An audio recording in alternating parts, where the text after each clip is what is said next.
हम और आप इस कलयुग के अंतिम समय में जी रहे हैं। कलयुग का जो आयु है 4,32,000, हम और आप 4,32,000 के अंत में जी रहे हैं। और ये कलयुग जो है सो खत्म होने के लिए जा रहा है। ये कलयुग खत्म होने के लिए जा रहा है। ईश्वर पुत्र के गणना के अनुसार 26 जुलाई 2014 को 3:18:05 पर यह कलयुग खत्म हो जाएगा और सतयुग का प्रारंभ होगा, जिसके लिए महर्षि वेद व्यास जी ने श्रीमद् भागवतम महापुराण स्कंद 12 अध्याय 2 के श्लोक 24 ने कहा, जिस समय चंद्रमा, सूर्य, बृहस्पति एक ही साथ पुष्य नक्षत्र में प्रथम पल में प्रवेश करेगा, उसी समय सतयुग का प्रारंभ होगा। जिस समय चंद्रमा, सूर्य और बृहस्पति एक ही समय एक ही साथ पुष्य नक्षत्र के प्रथम पल में प्रवेश करते हैं, एक राशि पर आते हैं, उसी समय सतयुग का प्रारंभ होता है। महाभारत वन पर्व कली धर्म और कल की अवतार पेज नंबर 311 निकालिए। उसमें सतयुग प्रारंभ होने के बारे में क्या भविष्यवाणी है? जब सूर्य, चंद्रमा और बृहस्पति एक ही राशि में एक ही पुष्य नक्षत्र पर एकत्र होंगे, उसी समय सतयुग का प्रारंभ होगा। और श्री विष्णु पुराण पेज नंबर 302, जिस समय चंद्रमा, सूर्य और बृहस्पति पुष्य नक्षत्र में स्थित होकर एक राशि पर आवेंगे, उसी समय सतयुग का आरंभ हो जाएगा। तो ग्रह नक्षत्र का ये पोजीशन 26 जुलाई 2014 को 3:18:05 पर शुरू होने जा रहा है। ठीक है, इसलिए सतयुग का प्रारंभ 26 जुलाई 2014 को 3:18:05 पर शुरू होने के लिए जा रहा है। तो जाहिर है कि कलयुग का अंत हो गया। कितने तारीख को? 26 जुलाई 2014। इसके संबंध में मैं आपको और बताऊंगा। फिर विष्णु पुराण निकालो पेज नंबर 171 के इस मनवंतर में, जिस मनवंतर में हम लोग जी रहे हैं, उसको 7वां मनवंतर कहते हैं। और 7वां मनवंतर कौन है? वैवस्वत मनवंतर। उसका अधिष्ठाता कौन है? मनु। मालूम है? 28 बार वेद व्यास जी हो चुके हैं, 28 बार। और 28 बार वेद का विभाजन हो चुका है, 28 बार। बोलो जी। इस वैवस्वत मनवंतर के प्रत्येक द्वापर में व्यास महर्षियों ने अब तक पुनः पुनः 28 बार वेदों के विभाग किए हैं। और इस 28वां वेद व्यास जी का क्या नाम है? कृष्ण द्वैपायन। मेरे अनंतर जातुकर्ण व्यास हुए और फिर कृष्ण द्वैपायन, इस प्रकार ये 28 व्यास हुए। तो मैं ये आपको बताना चाहता हूं कि कौन कौन 28 बार जो है तो ये वेद व्यास जी हो चुके इस 7वां मनवंतर में, ये वैवस्वत मनवंतर में। पहले द्वापर में स्वयं भगवान ब्रह्मा जी ने वेदों का विभाग किया था। दूसरे द्वापर में वेद व्यास प्रजापति हुए। तीसरे द्वापर में शुक्राचार्य जी, चौथे में बृहस्पति जी, पांचवें में सूर्य, छठे में भगवान मृत्यु व्यास कहलाए। सातवें द्वापर के वेद व्यास इंद्र, आठवें के वशिष्ठ, नौवें के शाश्वत, 10वें के त्रिधामा, 11वें के त्रिशिक, 12वें में भारद्वाज, 13वें अंतरिक्ष, 14वें वर्णी, 15वें त्रयारूढ़, 16वें धनंजय, 17वें कृतुंजय और 18वें जय नाम का व्यास हुए। 19वें व्यास भारद्वाज हुए। भारद्वाज के पीछे गौतम हुए। गौतम के पीछे जो व्यास हुए वे हर्यात्मा कहे। हर्यात्मा के अनंतर ब्रज श्रवा मुनि हुए।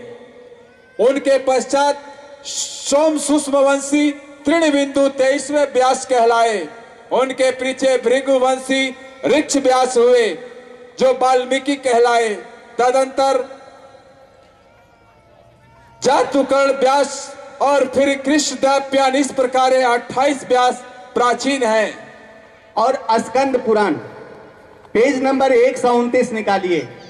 ये एक भविष्यवाणी करता है कि हम लोग 28वां कलयुग में जी रहे हैं, यानी कि 27 बार कलयुग हमने बिता दिया, 27 बार द्वापर भी युग भी बिता दिया और ये 27 बार कलयुग भी बिता दिया। हम 28वां कलयुग में रह रहे हैं। ये 5080 साल ही कलयुग के नहीं बीते, जो आपके मुंह से गलत बातें निकलती है। 28वें कलयुग में जो कुछ होने वाला है उसे सुनो। आप जरा सा आप स्वयं सोच करके बताइए, ये भविष्यवाणी सुन करके, कि क्या ये आप सचमुच 28वां कलयुग के अंत में जी रहे हैं या नहीं। मैं आपको सुनवाता हूं कि किस किस राजाओं को होना था और किसका किसका शासनकाल हो चुका। ये आप खुद अपने कानों से सुनिए, या आपके पास स्कंद पुराण है तो पेज नंबर 129 निकाल करके पढ़िए। 28वें कलयुग में जो कुछ होने वाला है उसे सुनो। कलयुग के 3290 वर्ष व्यतीत होने पर इस भूमंडल में वीरों का अधिपति शूद्रक नाम वाला राजा होगा। ब्रदर, शूद्रक नाम का राजा हो चुका, आप यदि इतिहास पढ़े होंगे तो आपको पता होगा। तदंतर कलयुग के 3310वें वर्ष में नंद वंश का राज्य होगा। तो नंद वंश का राज्य हो चुका, मालूम है, राजा नंद के बारे में पढ़े होंगे, है ना। तो उनका जो है ना राज्य हो चुका, वो चला गया आगे। चाणक्य नाम वाला ब्राह्मण उन नंद वंशियों का संहार करेगा। चाणक्य का नाम सुने होंगे हिस्ट्री में, इतिहास में, तो चाणक्य का राज्य भी खत्म हो गया, आपको मालूम है।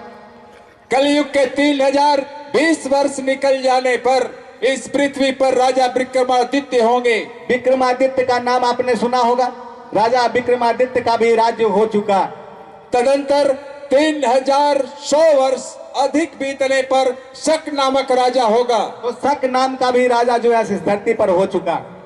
उसके बाद कलयुग के 3600 वर्ष बीतने पर मगध देश में हेम सदन के अंजनी के गर्भ से भगवान विष्णु के अंशावतार भगवान बुद्ध स्वयं प्रकट होंगे। तो ब्रदर, बुद्ध अवतार हो गया, आपको मालूम है बुद्ध अवतार के बारे में। बिहार में जाएंगे तो उनकी जो है ना मूर्तियां, स्तूप वगैरह सब कुछ बना हुआ पड़ा, आप जाके देख सकते हैं कि बुद्ध अवतार भी हो गया, जो 28वां कलयुग में होना था। इसका मतलब 28वां कलयुग का बुद्ध अवतार तक तो समय बिता ही दिए, और आगे सुनिए क्या क्या बिता दिए। तत्पश्चात कलयुग के 4400 वर्ष बीतने पर चंद्रवंश में महाराजा प्रमिति का प्रादुर्भाव होगा। तो महाराजा प्रमिति का भी आना हो चुका और जाना भी हो चुका। और इसके बाद धरती पर क्या होगा पता है। तत्पश्चात किसी समय काल के प्रभाव से जब प्रजा अत्यंत पीड़ित होने लगेगी, तब भयंकर अधर्म का आश्रय लेकर सटता पूर्वक बर्ताव करेगी। तो मूर्खता पूर्वक प्रजा जो है, लोग जो है सो बर्ताव कर रही है। कोई बंधन न रहने के कारण सब लोग लोभ से व्याप्त हो। जितने भी लोग हैं सब लोभी है, लोभ के मारे फिर रहा है इधर उधर, और आपको बड़ा से बड़ा भी कष्ट में डाल देने से पीछे नहीं हटेगा।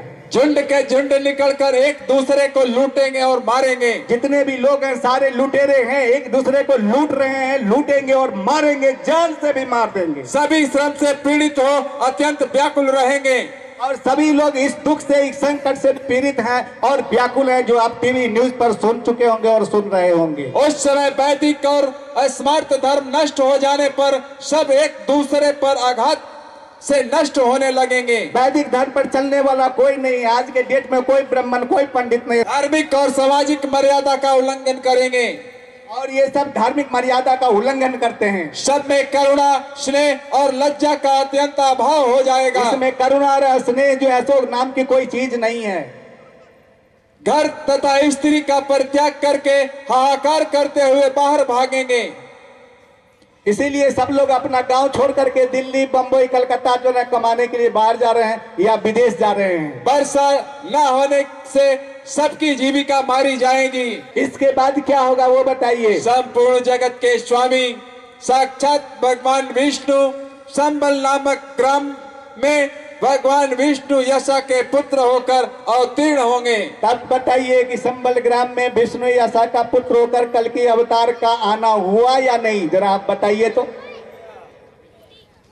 ये सारा राजा सबको चला गया 28वें कलयुग के अंत में। इसके बाद कल की अवतार का आना था संबल ग्राम में, मालूम है। कल की पुराण प्रथम अंश दूसरा अध्याय का श्लोक 15 निकालें। भगवान कल्कि का आना धरती पर हो चुका। कब? बैसाख मास शुक्ल पक्ष द्वादशी को भगवान अवतार ले लिए। बोलो जी। बैसाख मास की शुक्ल पक्ष की द्वादशी को भगवान विष्णु ने पृथ्वी पर अवतार लिया। और कल की कम से 1985 पुस्तक क्या कहता है वो सुनो।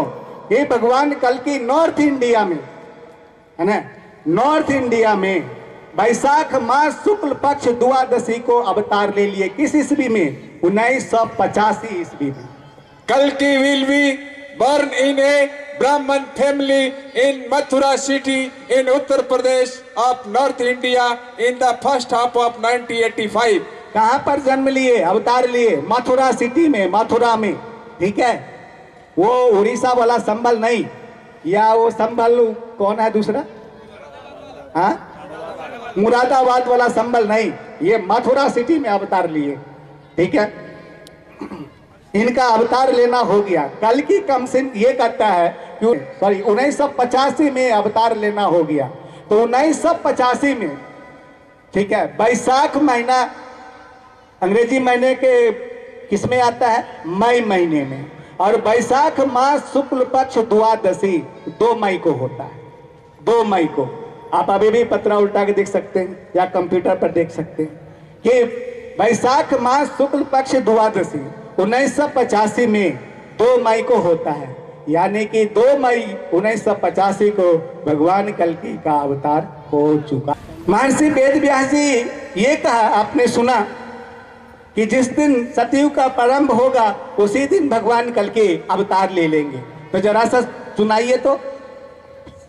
श्रीमद् भागवतम महापुराण स्कंद 12 अध्याय 2 का श्लोक 23। प्रजा के नयन मनोहारी हरि ही धर्म के रक्षक और स्वामी हैं। वे ही भगवान जब कल्कि के रूप में अवतार ग्रहण करेंगे उसी समय सतयुग का प्रारंभ हो जाएगा। जिस समय सतयुग का प्रारंभ हो जाएगा उसी समय भगवान कल्कि अवतार लेंगे, ऐसा कहे। तो सतयुग का तो प्रारंभ होने जा रहा है 26 जुलाई 2014 में। तो अवतार कैसे नहीं हुआ?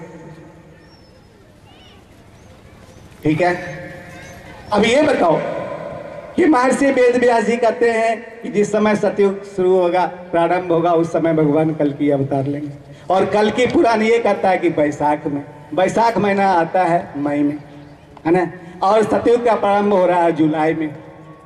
इसका मतलब क्या हुआ कि बैसाख महीने में या बैसाख मास के शुक्ल पक्ष द्वादशी को वो अवतार ले लिए और वो चले गए कहाँ? परशुराम जी के यहाँ विद्या अध्ययन करने के।